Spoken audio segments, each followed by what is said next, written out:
Hi, I'm John Terzak, and today I'm going to answer the question, how to make pot roast. That is a really loaded question because this isn't how to make the pot roast. This is how to make one of a couple of hundred probably ways to make pot roast perfectly and correctly. This is my favorite version, and I'm going to make it with beef brisket, which we have down here. This is kind of like a small to medium-sized brisket.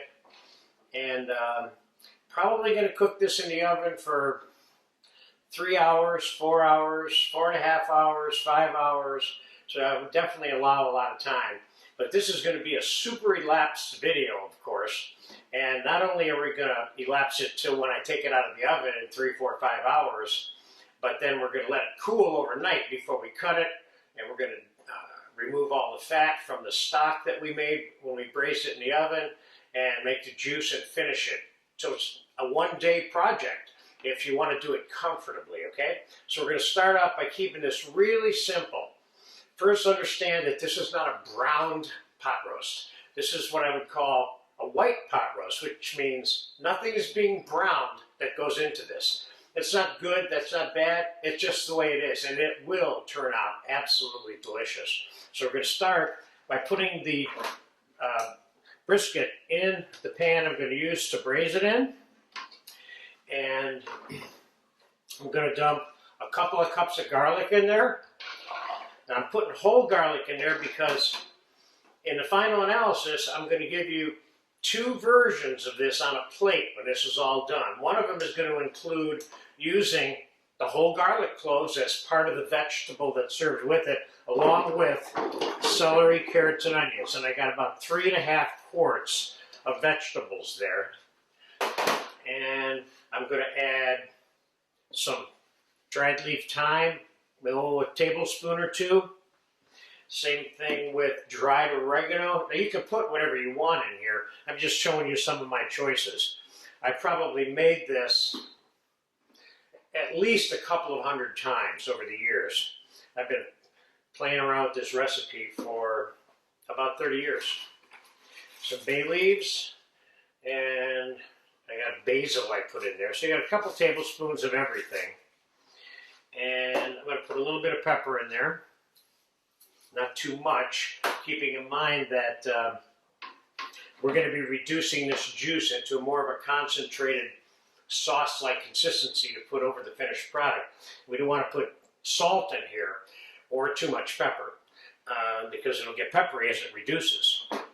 And I'm going to put a couple of tablespoons of dried leaf tarragon in here also. Then we're going to use water. How much water? Depends how big your brisket is, how big your braising pan is. You want this at least 3/4 of the way submerged. I'm going to put about 8 ounces of tomato paste into the water and mix it in. You'll notice that the startup part of this project is easy.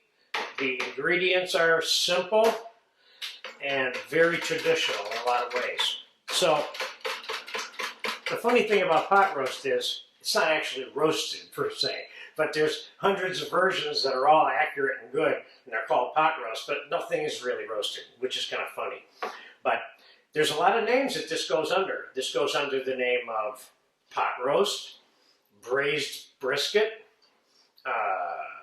pot de boeuf, which would be my reference term that I would use for this, which in French means a whole bunch of stuff thrown into a pot with some aromatics and cooked. And I'm going to add the water. And I'm going to add a little more water. There we go. Now it's submerged right now, and that's fine.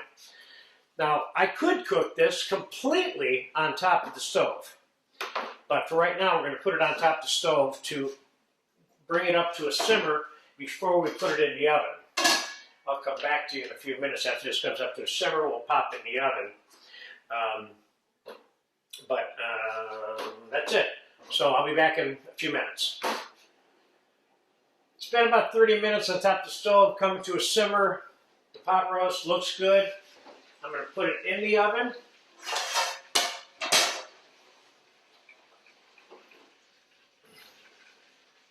put a sealed top on top of it. And I'm going to come back and nursemaid this over the next few hours.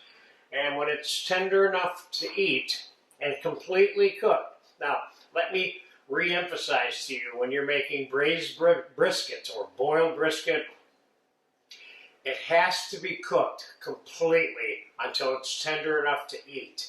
If it isn't, it will be chewy and no one will want to eat it. So I've made the mistake of not cooking this enough and cooling it off and going to clean it, and then I heated up a piece one day and it was chewy and I had to recook it. So, I mean, it happened once every 200 times, right? So, anyway, you want to make sure it's tender enough to eat before you take it out. I'll bring you back. When this is done, I'll tell you how long it was in there. It's been about 30 minutes on top of the stove right now, so I'll see you in about 3 hours. Okay, the brisket has been braising for 4 hours. About 2 hours into it, I looked at it about 4 or 5 times, kept checking it. It's done now. But I added about 2 or 3 cups of cold water to it. It's starting to need a little more water. No big deal. So we're going to get it out, and we're going to set the sauce, the veg, and the brisket up to cool off. And then tomorrow, when the brisket is cold, I'm going to show you how to clean this brisket for perfect pieces. First, let's get the pot roast out. The pot roast that never roasted, that one.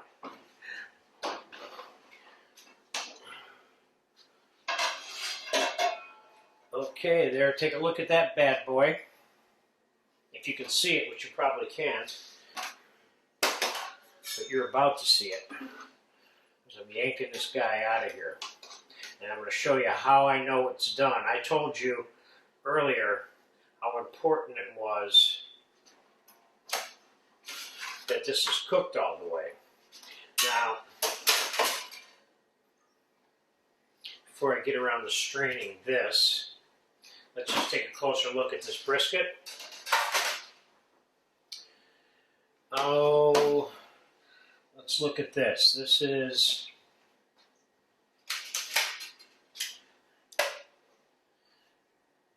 the meat. You see how I can pull it, how soft it is?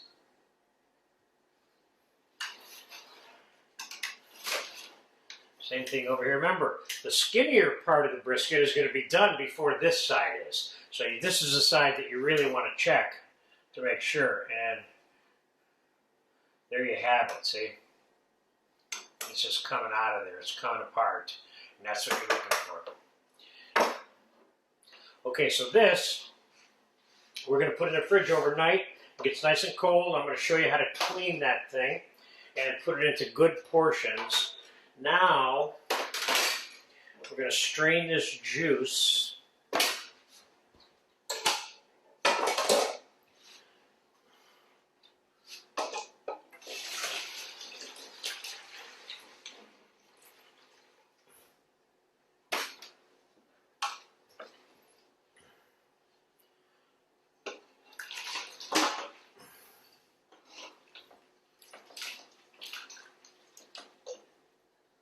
All right, that's the end of that.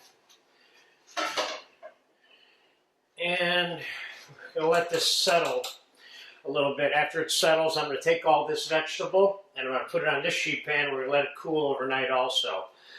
And the juice, I'll probably just leave it in this pot and store it in the fridge overnight, because we're going to reduce this juice tomorrow to the amount of juice that we need.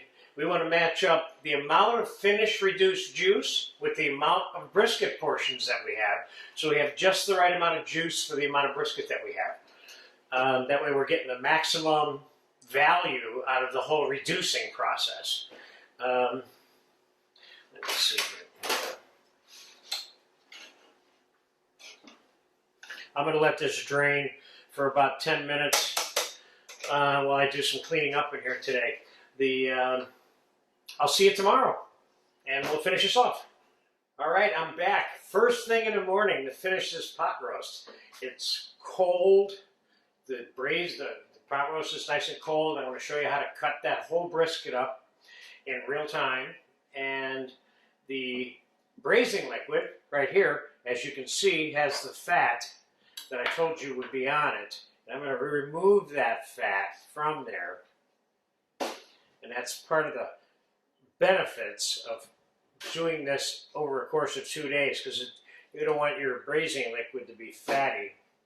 A little bit of fat's okay, but you don't need any excess like this. So, very important about how we manage this now. I'm going to use this to poach the marrow bones, which I have right here, which are 1.5 inch, 1.25 inch, 1.75 inch cut femer bones from beef. I'm going to take a little bit of this juice and put it on it like that. I'm going to pop these in the oven, covered up, and that is going to be poached marrow that's going to be served with it. We're going to take that juice out of here and add it back to this when we're done poaching the marrow bones. The marrow bones is something that you can poach ahead of time, and it's something that you can include or not include in your final preparation, presentation, or whatever. Next, we're going to cut some cabbage up and braise it with this in the oven, and also end up taking that juice from that cabbage and putting it back in this juice later. So let's get the cabbage cut up and into the oven. All by itself. Now you want to leave this stem in, the cabbage, at this point, because you want your wedges of cabbage on your finished plate to have something to hold them together, so you don't end up with a million pieces of cabbage, and you'll be able to identify the cabbage on the plate for your final presentation. So again, as you know, I'm giving you two versions of this. The refined version, which the cabbage is part of, and then I'm going to give you the version that is the reduced juice with the brisket and the vegetables that are still in the refrigerator from yesterday that we braised the brisket in. Let's get the rest of this cabbage in, because I'm going to set this up family style on a large platter. So we're going to use a good chunk of this entire head of cabbage. This is like dinner for 6 to 8, or you can make them individually.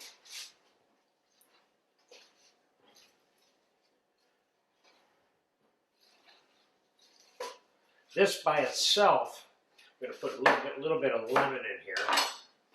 Squeeze lemon on it, just put the whole lemon in there. I'm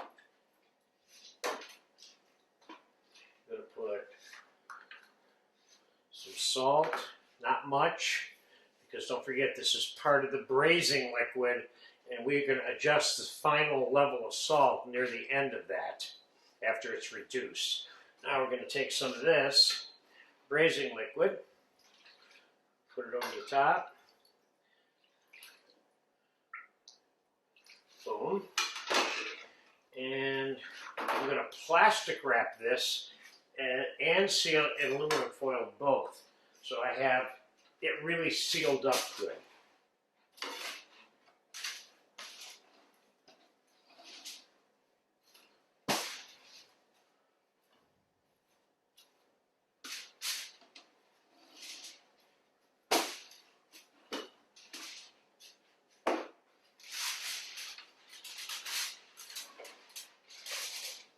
Cover it with a sheet of foil. Fold the foil on there in a way that if you want it, when it's time to go back in and test the cabbage, you don't have to rip the foil off and end up putting another sheet on it. Okay, so that's sealed up and folded up nice. I'm going to pop this in the oven. And the marrow is going to take about 30 minutes at about 300 degrees. It's not something you want to cook fast, because you don't want to melt all the marrow inside. You just want to soften it enough so you can put a knife in there and spread it on your French red while you're eating this pot roast. And of course get a little bit of the flavor out of that marrow from that juice and back into this. So I'm going to put this on the stove to begin, bring to a boil, and after it's boiling, we're going to blanch the vegetables that I'm going to serve this with in it. Carrots, celery, mushroom caps, small potatoes, That's it. Now we're going to wait, and I'm going to show you how to cut the brisket now. Cutting up the brisket. I'm going to cut this brisket up, and I'm going to put it directly into the pan that we're going to end up heating this whole dish up in later before we get it on a platter. Okay, this brisket is divided into two halves. You've got the flat, thin part, and then you got the thicker, heavier part, okay? I'm going to cut that right in half to begin with. And we're going to be careful about getting the fat off of these. Now, there's a couple of ways you can do it. You can slice this. You want a nice thick slice. And then you can trim each individual slice with its excess fat. Or you can clean, we just put this right inside the pan there. Or you can try to clean it all off before you slice it. And depends on the brisket. Some are a lot more fattier than others. And the other question is, how much fat do you want on your slices of brisket when you give it to whoever's going to eat it? Of course, if you're serving this in a restaurant, you might not want any of it because people will complain about that. But some people like a little bit of the brisket fat on there. I got most of it off right there. So there's a little bit here. Let me get that off right there.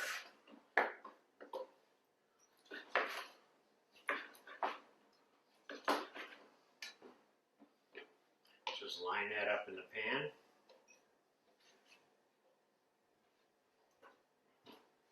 Now this one is a little bit different. You want to cut it this way. Now the other piece, we cut that way. So when you get to this end, you're cutting it against a different thread of the grain, okay? So this one has more fat in the middle, and I'm going to show you how I normally cut that fat right out.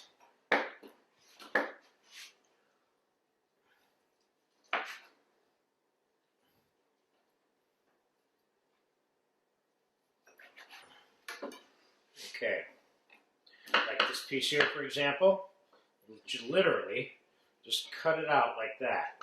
Got a little bit of fat on the outside here, not much. And I'm going to cut this little middle section out. Some people would prefer to leave that in to eat it, but I normally don't serve it to people like that.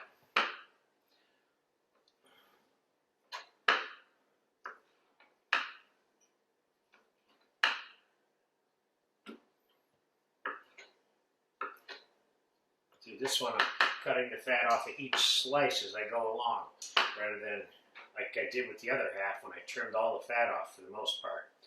This one, there's a little bit of fat here.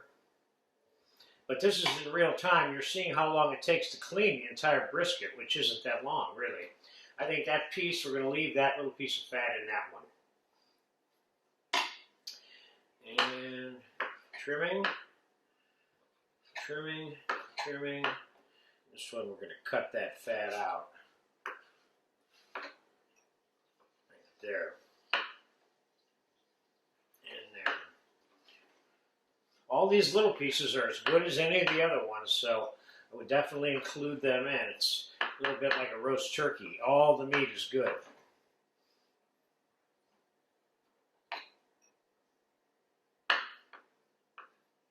Sometimes that fat tries to sneak past you. You have to be a little careful to make sure you get it all.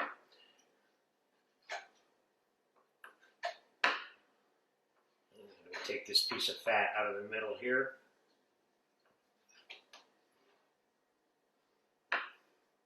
And there's a big chunk on the end here. Let me get rid of that too. There you go. There's your one entire whole brisket. So it was a small to medium-sized brisket to begin with. But you've got 1, 2, 3, 4. You got dinner here for 6 to 8 people. This stuff, normally what I do is I'll brown it in the oven, render some of the fat off of this trim, and add it to my stock pot if I happen to have one around. If I don't, I'll freeze this, which is what I'm going to do with this. And the next time I make a stock pot, I'll take it out and add it to it. So there you go. There's the trimming of the brisket. And then next we're going to check up on the marrow and the cabbage. Okay, I'm going to take a peek at the marrow. It's been about 30 minutes. I looked at it a couple times already, and it's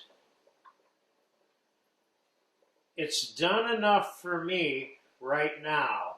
So I'm going to take it out because we're going to hold it at that state until such time as we're ready to put it on the plate with the pot roast later. So I'm going to drain the juice off the marrow and put it back into the boiling braising liquid here.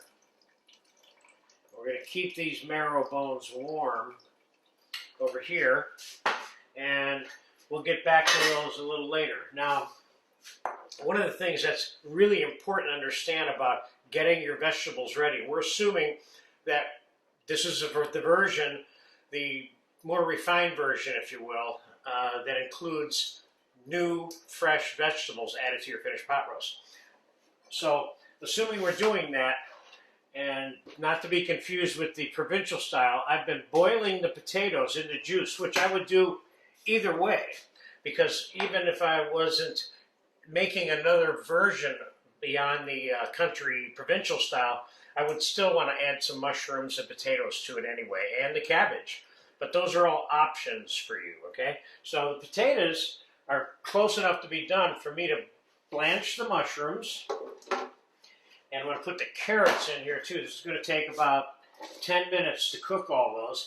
I'm going to take all the veg and set them over here separated after they're blanched.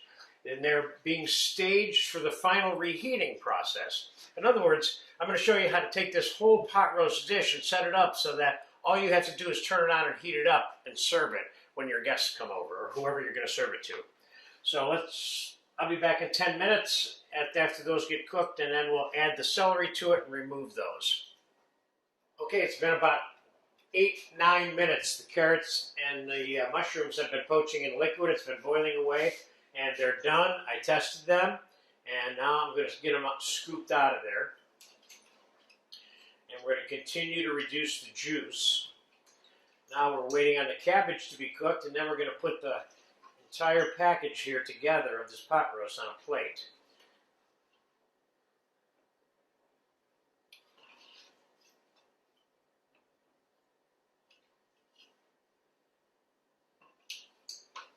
Okay, now I'm going to throw the celery in here real quick for about a minute. Then I'll pull the celery out, set it over there, and when we come back, we're going to put this all together. Meanwhile, the juice is continuing to reduce because we're concentrating the flavor. And what we want to end up with is enough of that reduced braising liquid to accommodate 6 to 8 dinners. And that's it.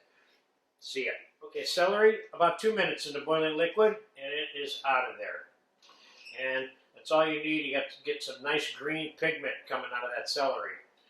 And don't forget, all of these foods are going to be slightly reheated or made hot or very, very warm before you actually put them on a plate. So we'll be back to put this whole thing together in a few minutes. Okay, the final analysis, the final put together, the final assembly of the pot roast. It's been a day since we started this dish. The cabbage is cooked and it's tender enough to eat. I took it out about 15-20 minutes ago, and I took the juice that was in the cabbage, like I said I would, and I put it back into the braising liquid. And the braising liquid now is all reduced down. So we're going from about a gallon, maybe 5 quarts of liquid water that we started with, and we have maybe a quart of juice out of all of that.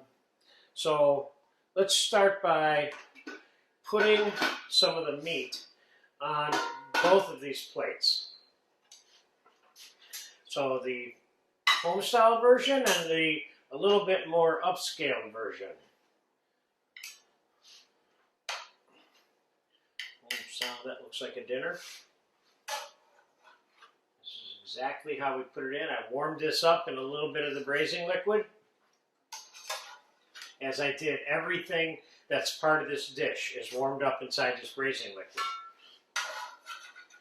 So in some ways, these are both very home style versions, but one is a little bit more sophisticated, a little bit more expensive than the other. Okay, let's go with that. And the veggies that I par blanched in all of the braising liquid as well. So let's start out with the country version, which is I added a couple of potatoes, I added a couple of mushrooms to this, and I added a piece of cabbage to this. And this is some of the vegetable that was part of, and I added a few pieces of bacon to this, which are all options. And then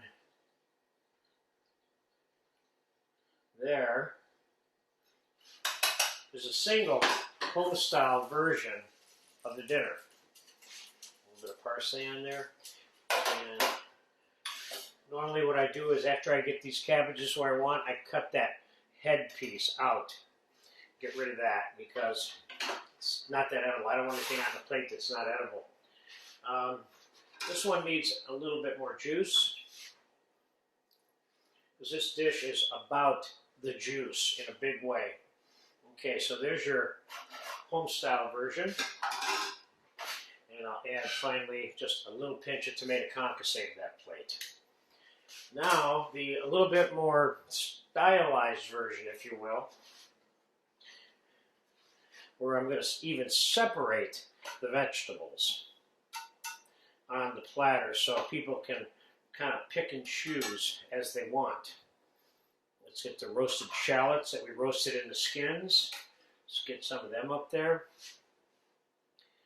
Let's get the celery up there. This, of course, is your super presentation type deal for holidays and things like that. And this is absolutely wonderful.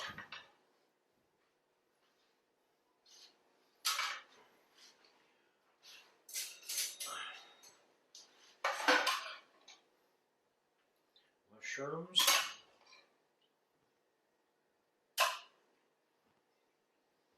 Bacon.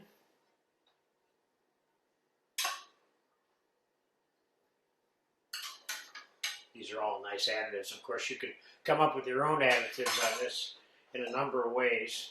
Okay, now let's get some parsley potatoes going.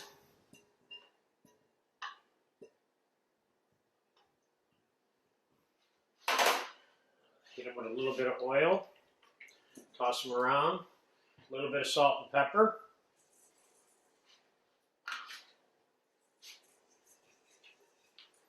And a lot of parsley. Chopped parsley, I'm going to roll them around in there. We're going to put our parsley potatoes down here.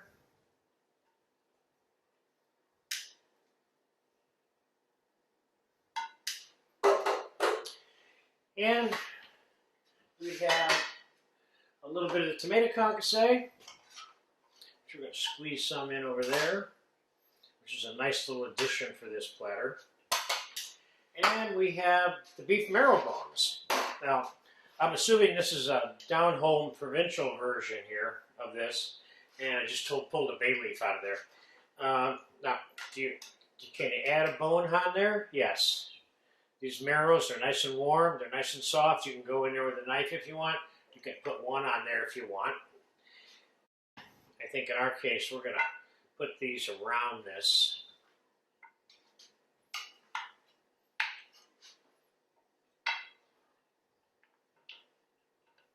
That's an especially good one right there. And I think we have the lion's share here of what's going on this plate, except for the final juice, which I adjusted with salt and pepper. Now, as you can see, both of these dishes look good. And both of them have that total provincial, little chopped parsley here on here too. Both of them have that total provincial look. This is a preparation that I have made a number of times, as in a couple of hundred. And again, I want to remind you, not a single thing in either one of these were ever really browned. So this is a white beef stock, white beef braising liquid, white beef dish, if you will, okay? There it is, pot au feu de boeuf, pot roast, braised brisket, boiled beef, whatever you want to call it. If you get your teeth and tongue onto this, you're going to be very happy. Oops, the cabbage. Don't forget about the cabbage. This dish has so many different things on it, I forgot about it myself. Let's throw a little cabbage on there. And then I'll send you off with another exit. Beautiful, beautiful, beautiful. Notice how I'm taking the roots off of this as I'm doing this. There you go. And just to top it off, let's put a little bit of olive oil in here for fun. All right, now we're finished. Now there's the pot roast, and sorry about that. But enjoy this thing if you ever get a chance to. You will love it. It's fabulous.